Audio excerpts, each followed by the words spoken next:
àná ohun gbogbo bàbá ti ní Jésù Kristi àkókò ọdún náà láṣẹ tí wá wà yìí, àkókò ìfẹ́, àkókò ìdúpẹ́, àkókò ìfẹ̀mí oore hàn sí Ọlọ́run ọba ní àkókò tá a wà yìí torí pé kí ni ọ̀pọ̀lọpọ̀ nǹkan ló ń ṣẹlẹ̀, ọ̀pọ̀lọpọ̀ ewu ló ń fò wá dá, ọ̀pọ̀lọpọ̀ èèyàn wa náà pàápàá gan ló ti lọ, kò wá ṣe mímọ̀ ṣe títí wa náà bí kò ṣe rí pé Ọlọ́run ọba àánú ẹ̀ àti ìfẹ́ ẹ̀ náà la rí gbà. Bó ṣe wà náà nìyẹn nígbà tí wọ́n ń sọ nípa ọmọ náà tí a máa bí, wọ́n ní ìjọba yóò wà ní èjìká rẹ̀. Nínú Bíbélì ìwé Sáàmù kan tí ẹ ti sọ nípa ìtẹ́lẹ̀ o, wọ́n wá béèrè kan, wọ́n ní ta ni ọba ògo yìí, ta ni ọba ògo.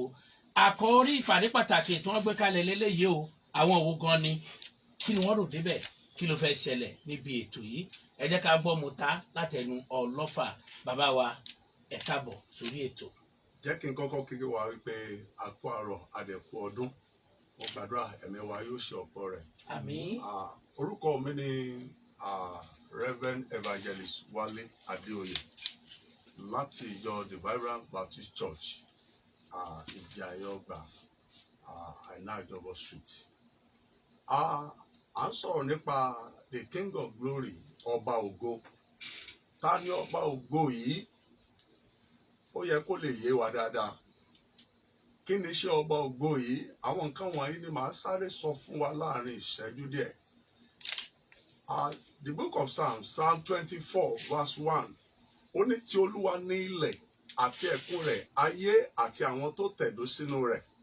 Ìgbà tá a dé verse 7 and verse 8 yẹ, ó ń sọ fún wa nípa ọba ògo. Ó tún fún wa ní àwọn attributes kan tó ní. A pè é ní Ọlọ́run alágbára. Ọlọ́run tó ní gbogbo agbára láyé àti lọ́run. So òun ni Ọlọ́run tí a ń sọ̀rọ̀ nípa rẹ̀ yìí. Nígbà tá a bá ń sọ̀rọ̀ nípa ògo ẹ̀, à ń sọ̀rọ̀ nípa ìwàláàyè ẹ̀.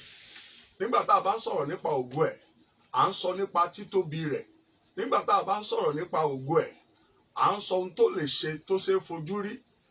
À ń sọ nípa ohun tí a fi mọ̀ ọ́ ní ọba ògo àti bẹ́ẹ̀ bẹ́ẹ̀ lọ. Ohun tí a fi mọ̀ ní ọba ògo àti bẹ́ẹ̀ bẹ́ẹ̀ lọ. Ẹ sọ pé ìjọ The Vibrant Baptist Church tó wà ní Àìná Àjọbọ Street off Yàyà Àbátàn Road Ọgbà Lagos ní ẹ ti wá. Ǹjẹ́ ó wá ní ètò kan tẹ́ gbé kalẹ̀ láti sọ ìtàn ta ni ọba ògo yìí fún gbogbo wa pátápátá? A ní ètò kan tó ti wà láti bí ọdún 17 sẹ́yìn. Bẹ́ẹ̀ ni, láti pàṣẹ bàbá mi kan Reverend Siobọ́lá tó dé Siobọ́lá. Àwọn gangan ni Ọlọ́run lò láti gbé ètò yìí kalẹ̀. So èmi kàn dọ́dọ̀ wọn ní 2014. Èmi náà dẹ̀ change ẹ̀ nítorí pé mo mọ̀ pé ètò tó lágbára ni. Òun là ń pè ní the 3 nights of God's power. Ọdọọdún náà lè máa ń ṣe. Ọdọọdún là máa ń ṣe. 3 nights of God's power. Ó máa ń bẹ̀rẹ̀ ní 29 to 31. Ìyẹn la máa ṣe wọ another ọdún titun. Aago mélòó lètò yìí máa ń bẹ̀rẹ̀ nígbà tẹ́lẹ̀ máa ṣe wọ ọdún tuntun ni? Ó máa ń bẹ̀rẹ̀ ní aago 10 ní on 29 aago 10 ní on 30 aago 10. Dilẹ̀ mọ́ nìyẹn. Dilẹ̀ mọ́. Fún ọjọ́ mẹ́ta. Fún ọjọ́ mẹ́ta. Kí ni ká máa retí gẹ́gẹ́ bí àwọn tó yẹ pàṣẹ fẹ́ dé inú ìjọ yìí? Àwọn nǹkan tí a lè retí pọ̀, but nǹkan tẹ́mi sábà máa ń sọ fún ènìyàn ni wípé tí a bá ń retí nǹkan lọ́dọ̀ ẹni tó ń ṣiṣẹ́ ìyanu ọba ògo, ohun àkọ́kọ́ tá ò retí ni wípé ṣé àwa gangan ti ní ìgbàlà ká tó lè retí nǹkan lọ́dọ̀ ẹni tá a fẹ́ gbà lọ́dọ̀ ẹ̀. Ẹni tí ò ní gbàlà tó ń retí àti gba nǹkan, ọmọ tí mi ò bí tí wọn ò mọ̀ nínú ilé wa tó kàn ṣàdédé wọnú ilé mi tó ní dáàdì ẹ bá mú nǹkan, mo ti mọ̀ ẹ́ rí. Mo ti mọ̀ ẹ́ rí. Àkọ́kọ́ gbọ́dọ̀ jọ mọ́ra wa náà. So ohun àkọ́kọ́ ni pé kí ènìyàn kó mọ Ọlọ́run rẹ̀. Tó bá mọ Ọlọ́run rẹ̀ tán, anything ló lè retí láti ọ̀dọ̀ rẹ̀. Anything ló lè retí láti ọ̀dọ̀ rẹ̀. Kí nìdí tí mo fi sọ pé anything ènìyàn lè retí láti ọ̀dọ̀ rẹ̀? Ọ̀pọ̀lọpọ̀ ogun ló wà nínú ayé lónìí tí ẹni tó ṣẹ̀dá wa lágbára láti kápá ẹ̀, ṣùgbọ́n tó jẹ́ pé ogun yẹn ló pàpà ń kápá àwọn ọmọ Ọlọ́run lónìí tí kò sì yẹ kó rí bẹ́ẹ̀. ohun tí mo gbàgbọ́ ni wípé irú àwọn ènìyàn bẹ́ẹ̀ wọ́n lè má ní àǹfààní sí ọba ògo tí a fẹ́ pín ní ọdún yìí, wọ́n lè má láǹfààní sí, wọ́n lè má mọ̀ tó. Paul sọ nínú ọ̀rọ̀ rẹ̀, ó ní kí èmi kó lè mọ̀ àti agbára àjíǹde rẹ̀.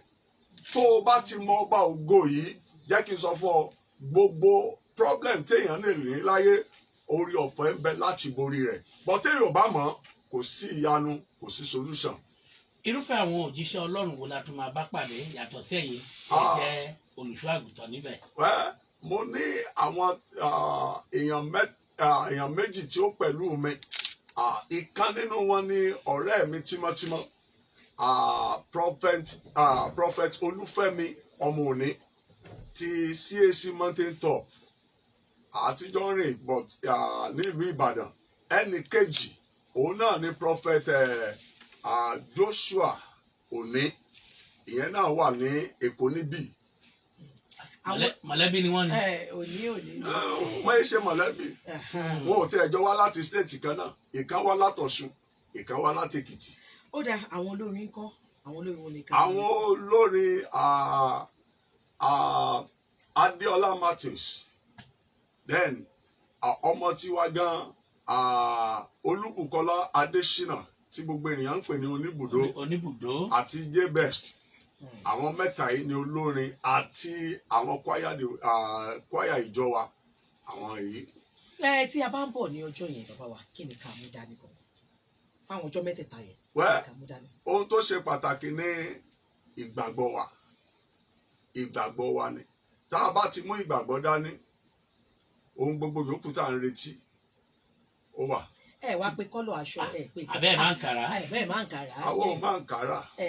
Kọ́lá yìí pé nígbà tá a bá wá wà ń kàrà wọn ò ní já wọlé. Irọ́ a máa ń kàrà àti ẹ̀mú nǹkan kan. Ṣáà wá pẹ̀lú normal person. Ká mú gbàgbọ́ wa dání wá, ká sì ní àníyàn pé a fẹ́ wá bá ọba ògo pàdé níbi ètò náà. Wọ́n ti jẹ́ kó yé wa o, wọ́n ní bẹ̀rẹ̀ láti ọjọ́ 29 sí ọjọ́ 31 yẹn, láti ọjọ́ Wednesday, Thursday, Friday yẹn ó la máa ṣe wọ Happy New Year tuntun láago 10 àṣálẹ́. Àwọn olórin lọ́lọ́kùn òjọ̀kan mo rí pé nígbà wọ́n ń darúkọ wọn ìwọ náà mi nígbà ìgbà bàtí mo ti rí Adéọlá Martins, Adéọlá Adébáyọ̀ Martins, Oníbùdó Dàmọ́lá Adésínà, J-Best àtàwọn òjíṣẹ́ Ọlọ́run láti Ìbàdàn àti Èkó bí wọ́n sì mọ ẹsẹ̀ mọ̀lẹ́bí. Bẹ́ẹ̀ni prophet Olúfẹ́mi Òní àti prophet Joshua Òní. Olùgbàlejò wa gangan ní ọjọ́ yẹn, àwọn ọjọ́ mẹ́ta ni Reverend Wálé Adéoyè. tó ibo wa ni ṣọ́ọ̀ṣì yìí kalẹ̀ sí, báwo la ṣe lè débẹ̀? Bá a ṣe lè débẹ̀ tí a bá ń bọ̀ láti anybody tó bá ń bọ̀ láti anywhere, ẹ jẹ́ ká sọ wípé à ń lọ sí ọgbà. Tá a bá dé Àgùdà, ọ̀nà tó lọ sí ọ̀nà Ìjú Ìṣàgá, lójú ọ̀nà yẹn lọ́nà College Road, so a máa rí ilé epo kan tí wọ́n pè ní Nationwide Petrol Station.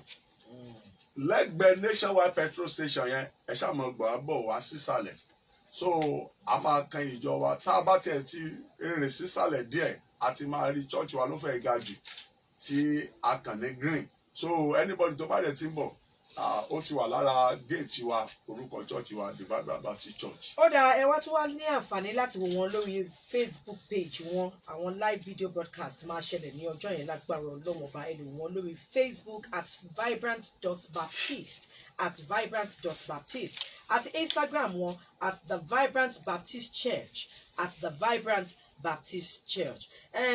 Live audio náà ẹ lè wò lórí Telegram https:/t.me/TheVibrantBC channel. Ṣé pé yẹn ti ẹ̀gùn dáadáa? Bẹ́ẹ̀ bá ti tẹ̀ báyìí ẹ ti wọlé síbẹ̀ yẹn. Àmọ́ fún àwọn olólùfẹ́ Facebook àti Instagram, ẹ lọ sí @vibrant.baptist àti Instagram wọn @TheVibrantBaptist Church. tó ní gbólóhùn kan bàbá wa ìṣẹ̀lẹ̀ náà ṣẹlẹ̀ nínú Bíbélì nígbà wọ́n wá pe Jésù pé báyìí ẹnì ṣómú bọ́ ní rárá, ẹ ṣe àsọ kìkì ọ̀rọ̀ kan, kìkì ọ̀rọ̀ àdúrà kan, ẹ bá wa náà sọ fún gbogbo àwọn olólùfẹ́ wa. Àdúrà àkọ́kọ́ tí màá gbà fún gbogbo ẹni tó gbàgbọ́ nínú Jésù Kristi gẹ́gẹ́ bí Olúwa àti olùgbàlà òun ní pé bó ti wulẹ̀ kógun ayé rẹ̀ ó le tó ọ̀gá ògo yóò mú ogun yẹn kúrò. Àmín. ẹlẹ́ẹ̀kejì ni wípé bó ti wulẹ̀ kí òmìnira yẹn kó lágbára tó lórí rẹ̀ ọba ògo yóò sọ dilẹ̀ fún ẹ. Àmín. àdúrà mi kẹta ni wípé níbi tá ló ní dé láyé lábẹ́ ọba ògo yìí lórúkọ Jésù wàá débẹ̀ wàá jù bẹ́ẹ̀ lọ. Àmín. ẹlẹ́ẹ̀kẹrin tí mo fẹ́ gbà fún ẹ ni pé àwọn tó sọ pé ò ní jọba láyé lórúkọ Jésù wàá jọba lé wọn lórí Àmín. àwọn ni ó dẹ̀ máa sìn ọ́ Àmín. bẹ́ẹ̀ ló dẹ̀ rí Àmín. Jésù Olúwa wa. Àmín, àmín, àmín lórúkọ Jésù. Bàbá ṣe ẹ lè kọ fún wa ní nọ́mbà yín fún àwọn tó bá fẹ́ pè yín. It's 080 080 60 60 46 46 21 21 37 37 lẹ́ẹ̀kan sísà. 080 070 60 60 60 46 46 21 21 37 37 ṣé 080 ni àbí 070? 080 0806 0806 046 2137 lẹ́ẹ̀kan sí ìyẹn ní nọ́mbà bàbá wa Reverend Wálé Adéoyè 0806 046 2137. láti inú ìjọ The Vibrant Baptist Church tí wọ́n wà ní àìná àjọbọ ọ̀fìàyà àbátan road ọgbà lórúkọ Jésù ìjọ Ọlọ́run àtúbọ̀ máa tẹ̀síwájú. Àmín. ẹ sọ̀rọ̀ ẹ má wọ̀. No, mo sọ pé Okay, káwọn okay. sọ̀rọ̀. Okay, okay. Mm, Ah. wọ́n lè sọ̀rọ̀. No, ẹ má No, pé a ti ṣe tán. àti ṣetán sí Mo ní ẹ lè sọ̀rọ̀.